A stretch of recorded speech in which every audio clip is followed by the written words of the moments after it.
Gotta be real. Free-to-play games often get a bad rap. We've all seen those pay-to-win nightmares that drain your bank account faster than they load, and honestly, I feel the same way. But I've tried my best to gather a solid list of top 15 free PS5 games of 2025 and 2026. No promises of a revolution, just an interesting lineup that might keep your wallet happy. What's up, guys? It's Broz, and here we go. Ballad of Antara is shaping up to be one of the most controversial free-to-play announcements for PS5. This is a hardcore Souls-like RPG from Tipsworks, the team behind the mobile hit Pascal's Wager. Their previous game was a premium title, which is why the announcement that Antara would be free-to-play sent shockwaves through the dedicated Souls-like community. On the one hand, last year's gameplay trailer suggests a dramatic shift in combat philosophy compared to their past work, with many noting a much faster, more aggressive tempo that draws immediate comparisons to Bloodborne. On the other hand, the F2P model fundamentally clashes with the genre's design ethos. The biggest fear voiced by veteran players is specific and practical. How will they monetize a genre built entirely on challenge and balance? Will players be forced to pay to heal or pay for bonfires? A literal buy-in to survival or progression. The PlayStation Store still lists 2025 as the release date, but given how late we are in the year and the complete lack of new developer insights or gameplay updates, it's far more likely we won't see this until 2026.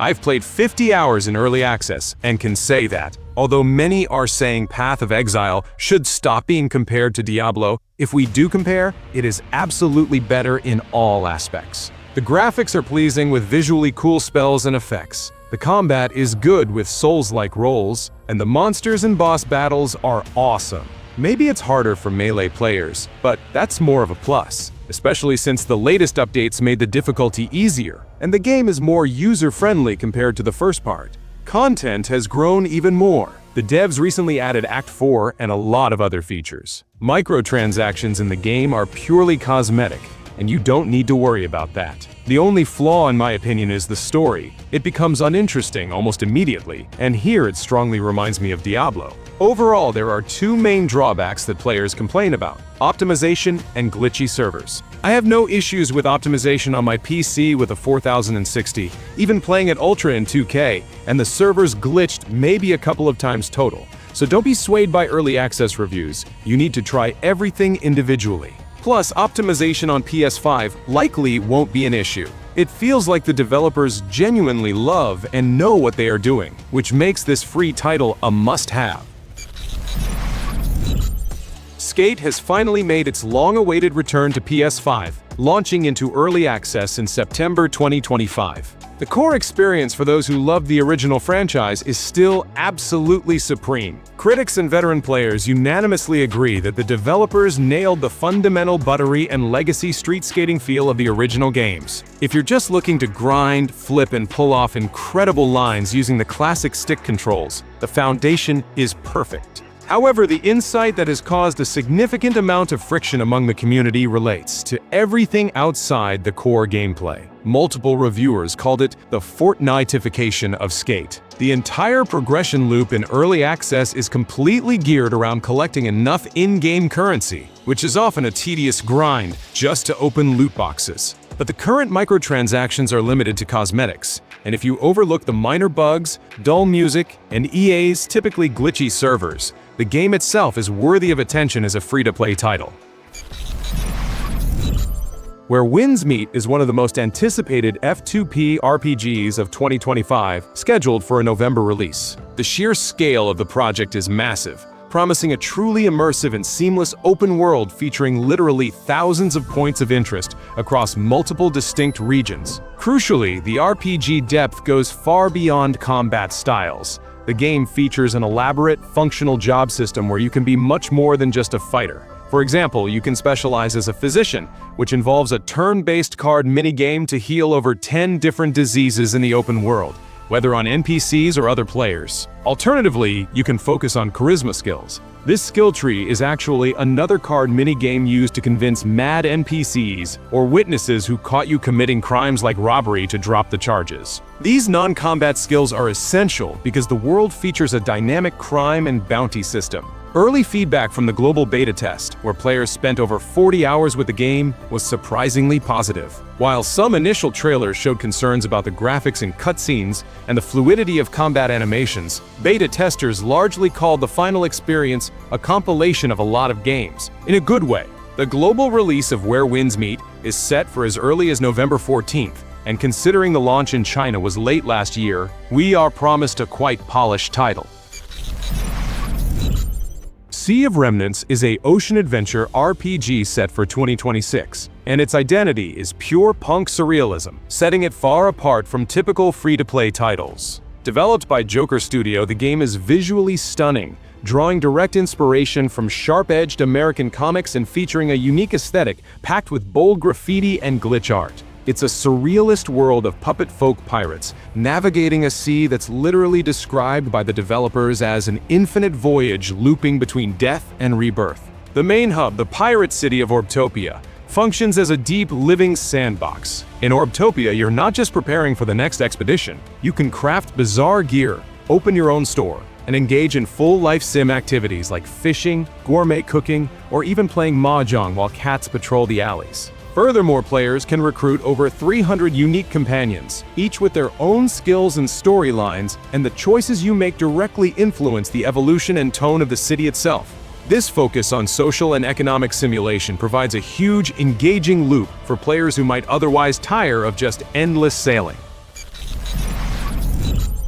Delta Force is a quite controversial release. For a free-to-play shooter, it looks pretty good. There's dynamism, plenty of weapons, many options for what to do and how to play, and the shooting is generally well implemented. The maps feature their own special interactables, and there's also ground, water, and air transport. And something that is quite rare these days, the optimization is praised. The game has 3 modes: Warfare, which is some kind of mix between Battlefield and Call of Duty; Operations, for fans of extraction shooter mechanics; and the single-player and cooperative campaign. But the 50% positive reviews on Steam aren't for nothing. So let's move on to the drawbacks, of which there are quite a few.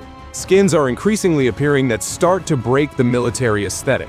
It has gone from being a tactically interesting point-capture shooter to one where you die from jumping goats and diving dolphins. Now it feels like you're in Fortnite. Next, cheaters. It seems they are fighting them, but they are still there and in such large numbers that it feels like if the developers resolved this issue and created a competent anti-cheat, the game would immediately have 80% positive reviews instead of 50. Along with the cheaters, the poor balance, and even the presence of bots for crowd-filling with the nicks of live players are also heavily criticized. In general, those who are wary of cheaters and childish skins can try playing the Hawk Ops campaign, which is stated to be a remake of the classic mission based on the 1993 Mogadishu events.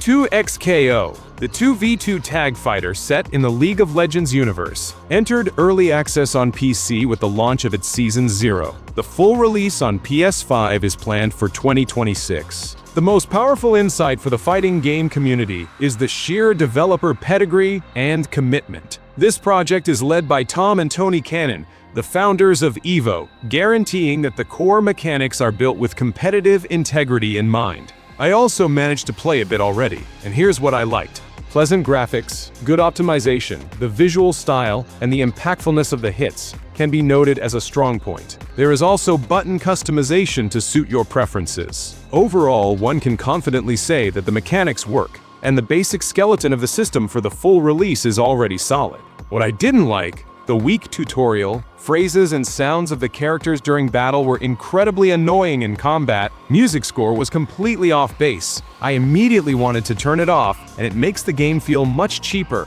There's also some huge amount of special effects. Sometimes you simply don't understand what's happening. Additionally, match wait times are long. Since this is a 2v2 team fighting game, it's not easy to get used to, and winning with some simple button mashing on the gamepad won't work.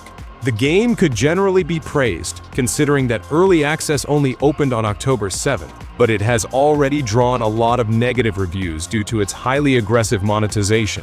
For instance, the Arcane Skin Bundle along with other related items will set you back $140. Once Human is an ambitious open-world survival RPG that was released on PC in 2024, followed by a mobile version, and is currently expected to arrive on PS5 in 2026. During this time, it has already managed to gather almost 80% positive reviews on Steam, and its main selling point is its uniquely honest F2P model. While the entire genre is plagued by aggressive pay-to-win mechanics, the developers here guarantee that all content, including both PvP and PvE, will be available completely for free.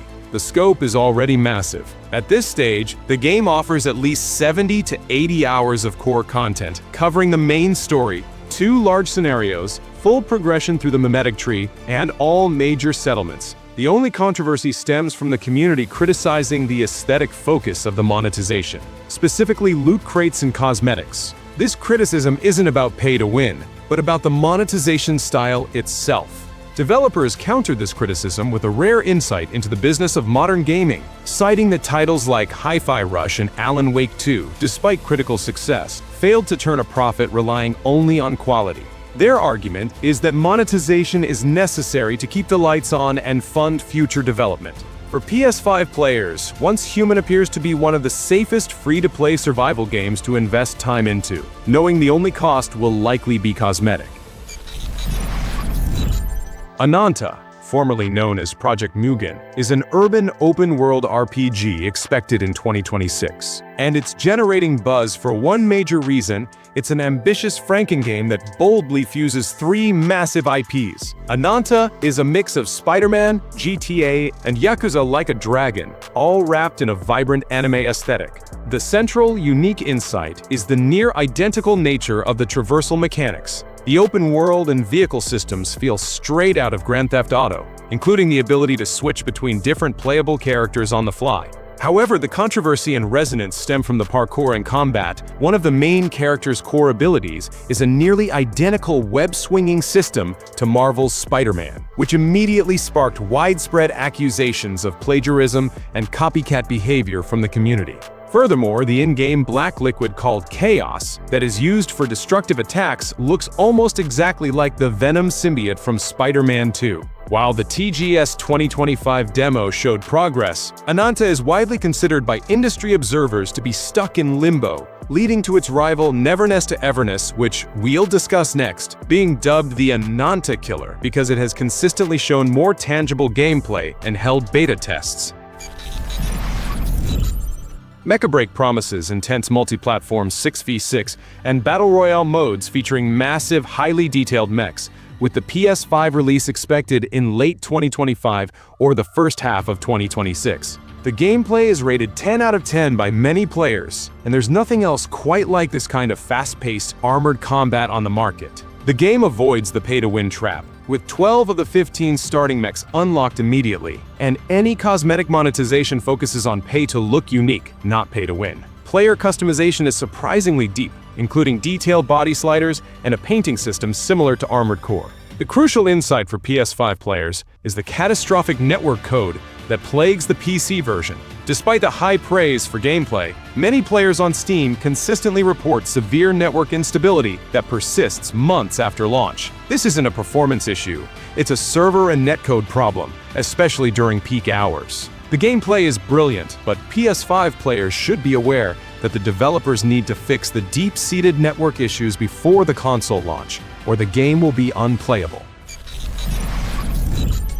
Fate Trigger is an anime battle royale that is entering early access in first quarter 2026. Developed by Saraoasis Studios, a subsidiary of Tencent Games. While the market is oversaturated with battle royale titles, Fate Trigger aims to secure its audience by focusing on 2 key pillars: high-fidelity technology and uncompromising competitive integrity. The game is powered by Unreal Engine 5, promising cartoony yet pleasing visuals and detailed environments as players assume the role of the Awakener, battling against the deadly Pale Blight disaster across vibrant floating islands. But the true selling point for serious gamers is the developer's explicit focus on fair, anti-cheat competition. For those tired of major BR titles being compromised by cheaters, this commitment from a Tencent-backed studio, which has extensive resources for anti-cheat development, is a huge factor. The gameplay itself moves beyond simple shooting, allowing players to customize their combat styles using unique anime heroes and abilities,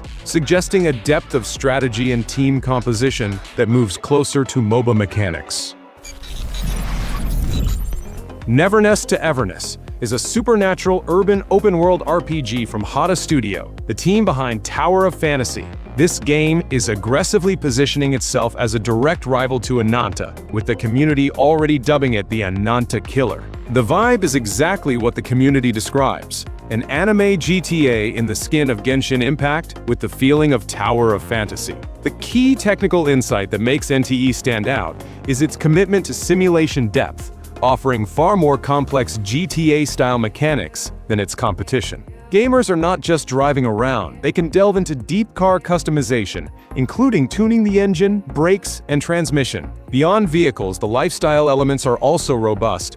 Players can purchase virtual property and manage businesses in the city. The supernatural element is baked into the core gameplay. Players switch between different characters with unique Esper abilities, including the power to change the gravity in the game world. While the official publisher has not named a precise date, insider communities and authoritative sources close to the developer align on a first quarter 2026 release prediction.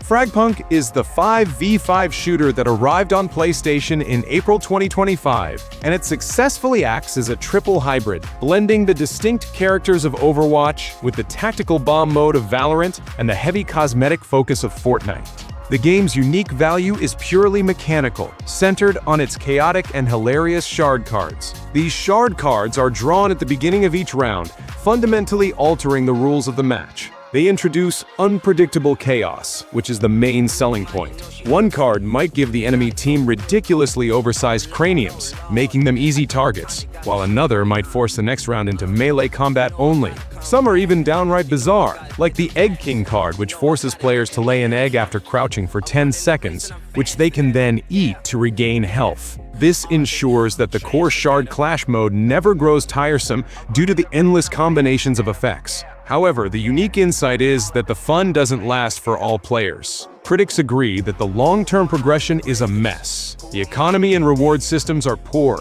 and the unlockable items, the ones that are supposed to keep players invested, are widely described as not very interesting. Dragon Ball GEKISHIN SQUADRA is a free-to-play MOBA that launched on PS5 in September 2025. Developed by Ganbarion and Bandai Namco, it successfully utilizes the incredibly strong Dragon Ball IP, offering a highly accessible, compact MOBA experience. Critics praised it for beautifully merging the universe of Akira Toriyama with the genre, noting that it avoided the pitfall of being just a simple League of Legends reskin, instead retaining the unique essence of the franchise. It's an ideal entry point for Dragon Ball fans who may have previously avoided the complex MOBA format, but the clearly rushed launch caused community backlash. Player reviews report a host of technical issues, including the game feeling not properly tested. The stability was questionable. Users experienced disconnections during their very first matches, and the second matches were often ruined by players being AFK or immediately disconnecting again. This indicates a serious server instability problem right out of the gate. Adding fuel to the fire, the F2P model was aggressive and intrusive, with player reviews specifically mentioning loads of pop-up loot ads that immediately pressure the user to purchase items. Arknights Endfield marks a massive gamble for the developer's Griffline. This real-time RPG is slated for an early 2026 release, and is an ambitious transition from the studio's popular, cerebral tower defense genre into a full-scale cross-platform 3D RPG. The core gameplay loop is split between two major, highly detailed mechanics. First is the tactical real-time combat. You don't just mash buttons, you command a squad, and while the action is fast, the focus is on tactical positioning and exploiting the environment. The unique AIC system manages the strategic deployment of your team, forcing a much deeper, tactical approach that sets it apart from simple ARPGs. The second, and arguably the most unique, is the factory management and base building. This is not a simple side chore. On Planet Talos 2, you must build complex automated production lines at your outposts to survive and progress. This deep industrial simulation has been directly compared to beloved PC games like Factorio and Satisfactory. The entire system is vital. Building and optimizing these conveyor belt factories is central to harvesting necessary resources, mass-producing high-tier gear, and powering your progress through the challenging world. And now for the bonus game. Wuthering Waves is the open-world action RPG that quickly dominated the conversation after its launch in January 2025, largely due to its high-speed, engaging combat system. The community quickly realized that this game heavily favors player skill, which led to high Steam review scores that currently sit at 83% positive.